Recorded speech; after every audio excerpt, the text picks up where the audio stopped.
ಭ್ರಷ್ಟ ಅಧಿಕಾರಿಗಳಿಗೆ ಬೆಳ್ಳಂಬೆಳಗ್ಗೆ ಲೋಕ ಶಾಕ್.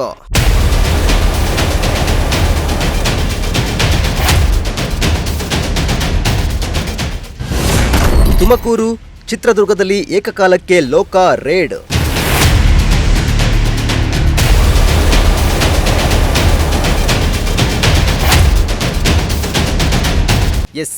ರಾಜ್ಯದಲ್ಲಿ ಭ್ರಷ್ಟ ಅಧಿಕಾರಿಗಳಿಗೆ ಲೋಕಾಯುಕ್ತ ಅಧಿಕಾರಿಗಳು ಬೆಳ್ಳಂಬೆಳಿಗ್ಗೆ ಶಾಕ್ ನೀಡಿದ್ದಾರೆ. ಆದಾಯ ಮೀರಿ ಆಸ್ತಿ ಗಳಿಕೆ ಆರೋಪದಡಿ ರಾಜ್ಯದ ವಿವಿಧೆಡೆ ಲೋಕಾಯುಕ್ತ ಅಧಿಕಾರಿಗಳು ಬೆಳ್ಳಂಬೆಳಿಗ್ಗೆ ದಾಳಿ ನಡೆಸಿದ್ದಾರೆ.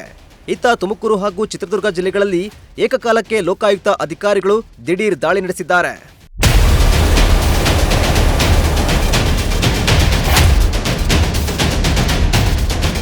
ತುಮಕೂರು ಜಿಲ್ಲೆಯ ಸಣ್ಣ ನೀರಾವರಿ ಇಲಾಖೆ ತಿಪಟೂರು ಉಪವಿಭಾಗದ ಎಇ ಮಧುಸೂದನ್ ಅವರಿಗೆ ಸೇರಿದ ಒಟ್ಟು 3 ಸ್ಥಳಗಳಲ್ಲಿ ಲೋಕಾಯುಕ್ತ ಅಧಿಕಾರಿಗಳು ಏಕಕಾಲಕ್ಕೆ ದಾಳಿ ನಡೆಸಿದ್ದಾರೆ.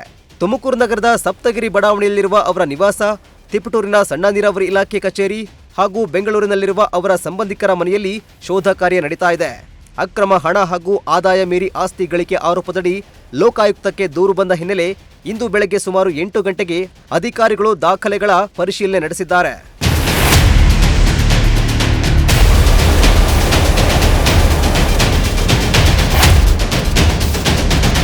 ಇನ್ನೊಂದೆಡೆ ಚಿತ್ರದುರ್ಗ ಜಿಲ್ಲೆಯಲ್ಲೂ ಡಿವೈಎಸ್ಪಿ ಕಲಾವತಿ ನೇತೃತ್ವದಲ್ಲಿ 2 ಕಡೆ ಲೋಕಾಯುಕ್ತ ಅಧಿಕಾರಿಗಳು ಶೋಧ ಕಾರ್ಯ ನಡೆಸಿದ್ದಾರೆ. ಹಿರಿಯೂರು ತಾಲೂಕಿನ ಬಬ್ಬೂರು ಗ್ರಾಮದಲ್ಲಿರುವ ತೋಟಗಾರಿಕೆ ವಿಶ್ವವಿದ್ಯಾಲಯದ ಪ್ರಾಧ್ಯಾಪಕ ಪ್ರೊಫೆಸರ್ ಶಂಕರ್ ಅವರ ನಿವಾಸದ ಮೇಲೆ ದಾಳಿ ನಡೆಸಲಾಗಿದೆ. ಜೊತೆಗೆ ಅರಣ್ಯ ಇಲಾಖೆಯ ವಲಯ ಅರಣ್ಯಾಧಿಕಾರಿ ದುಗ್ಗಪ್ಪ ಅವರ ಮನೆಯ ಮೇಲೂ ಅಧಿಕಾರಿಗಳು ದಾಳಿ ನಡೆಸಿ ದಾಖಲೆಗಳನ್ನು ಪರಿಶೀಲಿಸುತ್ತಿದ್ದಾರೆ.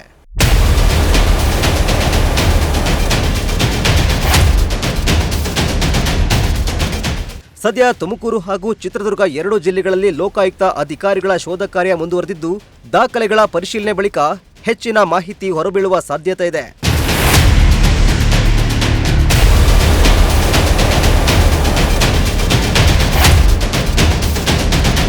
Bureau report, Prajashakti TV, Tumakuru.